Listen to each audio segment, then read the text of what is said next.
Segunda-feira Santa.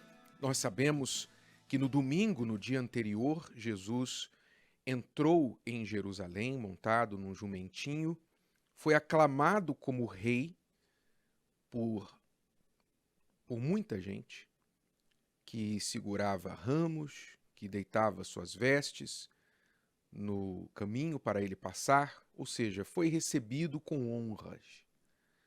Mas, ao mesmo tempo, aquele povo, dias depois, gritaria: crucifica-o, crucifica-o. Isso ilustra esse tipo de recepção e esse tipo de atitude da parte das pessoas, ilustra muito bem o que é uma fé emotiva. A fé emotiva, a fé das emoções, a fé dos sentimentos, a fé das circunstâncias. Ou seja, quando as pessoas têm fé sujeitas ao ambiente, ao clima, ao momento, ao que elas sentem. Se elas estão felizes, elas estão com fé. Se elas estão tristes, elas estão sem fé. E assim vai. Então, isso aconteceu no domingo. Na segunda-feira, no dia seguinte, a segunda-feira santa, você pode ler sobre isso no Evangelho de Marcos, capítulo 11, e a partir do versículo 12, diz que Jesus se aposentou, se repousou num vilarejo perto de Jerusalém, chamado Betânia, e no dia seguinte ele voltava para o templo em Jerusalém. E no caminho ele teve fome e viu ao longe uma figueira que tinha folhas, mas foi ver se acharia alguma coisa nela. Estava com fome, procurando figos. Chegando a ela, não achou senão as folhas, porque não era tempo de figos. E Jesus falando, disse-lhe: nunca mais coma alguém fruto de ti, para sempre. E os seus discípulos ouviram isto, ou seja, ele amaldiçoou aquela figueira. Por que, se não era tempo de frutos? Não era tempo de frutos, mas ela tinha uma aparência de que tinha frutos. A folhagem da figueira indicava que havia algum fruto ali.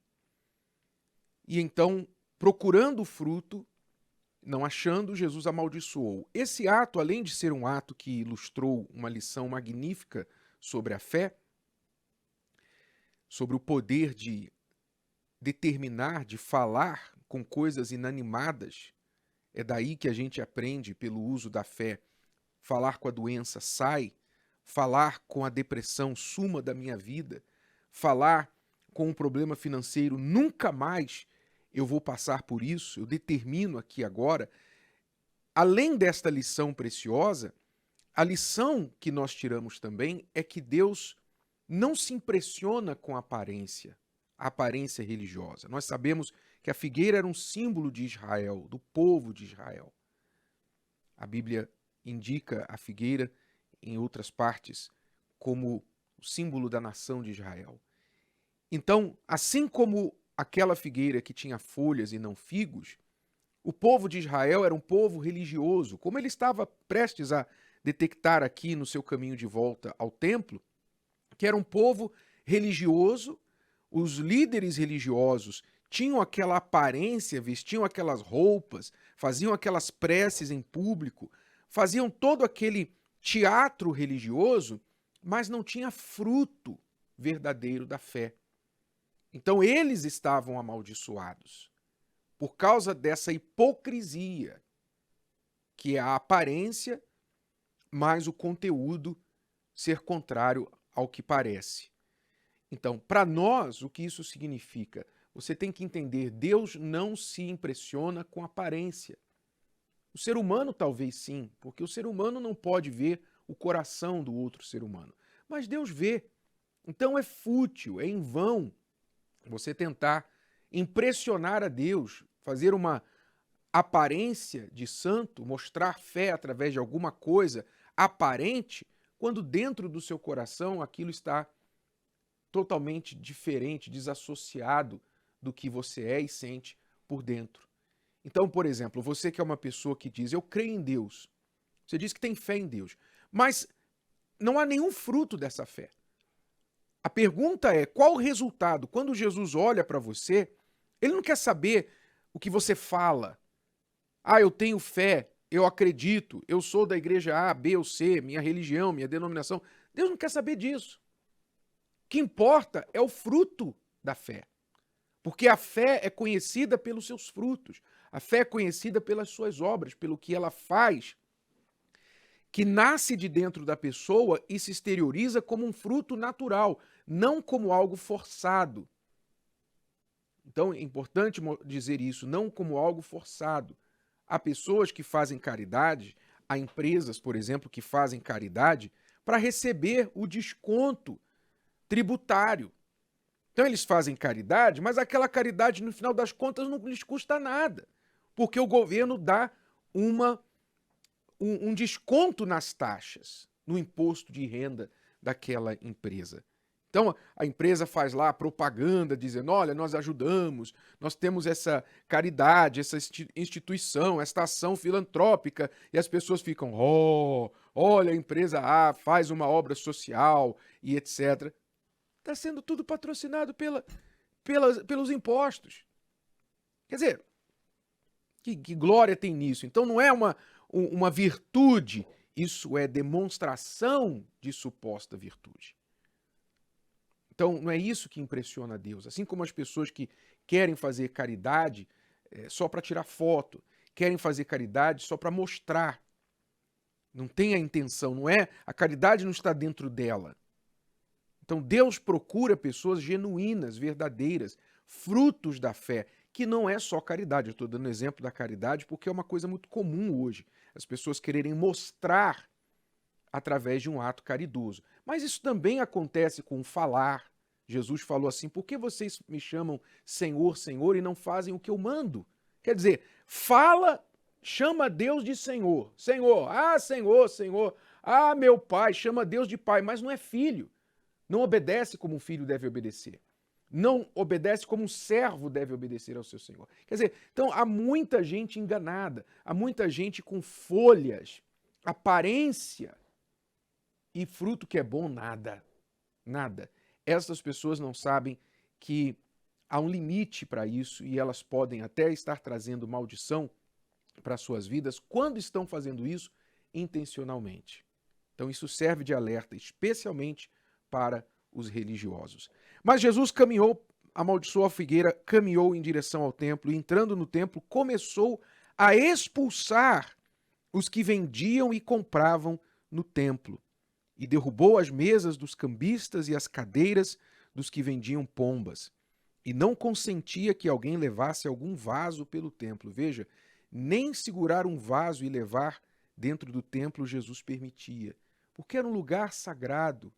Não era um lugar de fanfarra, não era um lugar comum. Era um lugar santo, sagrado. E nós temos de aprender essa diferença entre o comum e o sagrado. E as pessoas da época não tinham essa consciência mais. Pelo contrário, estavam profanando aquilo que era sagrado com o objetivo de fazer dinheiro. Então, ali você entende o que Jesus começou lá com a figueira, amaldiçoando a aparência. Agora, no templo, na prática, o templo tinha lá toda aquela aparência de religiosidade, mas as pessoas estavam podres por dentro, fazendo o que era errado. Então, o templo hoje quem é? O templo sou eu, o templo é você, nós somos templo do Espírito Santo. Como Jesus limpou, purificou o templo, expulsou tudo que estava errado ali do templo, dentro da gente, a gente tem que olhar e ver se a gente não está acumulando dentro do nosso templo sujeira, coisas que contaminam, que a gente traz para dentro do nosso templo através dos olhos. O que é que você tem trazido para dentro de você por meio do que você assiste, por meio do que você ouve? Então, hoje as pessoas contaminam o templo do Espírito Santo com tudo que é sujeira, com vícios, com maus sentimentos, com maus olhos, com fofocas, com mágoas. Elas contaminam o templo com inveja, não é? O povo fazia comércio dentro do templo. Qual é o comércio dentro de você? Quando você traz, estimula dentro de si cobiça pelas coisas materiais, vaidade, inveja, fica olhando a vida do outro, comparando-se com a vida do outro. Quer dizer, toda essa sujeira, essa baderna está dentro do templo, que é você.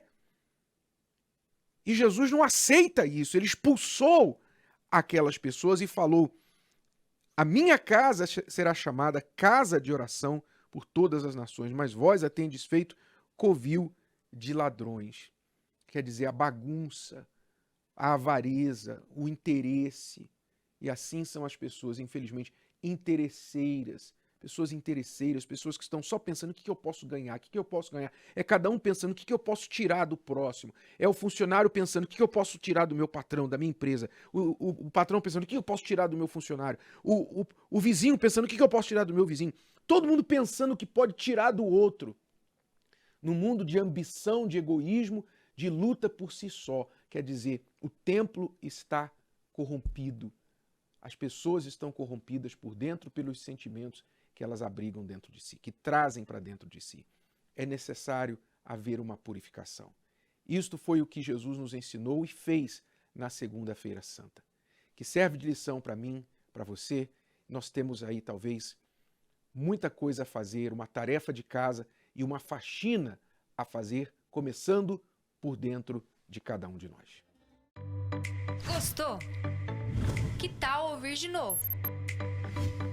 Ouça quantas vezes precisar, até que este conteúdo faça parte de você. E não se esqueça de dar o seu like, comentar e compartilhar. Até a próxima!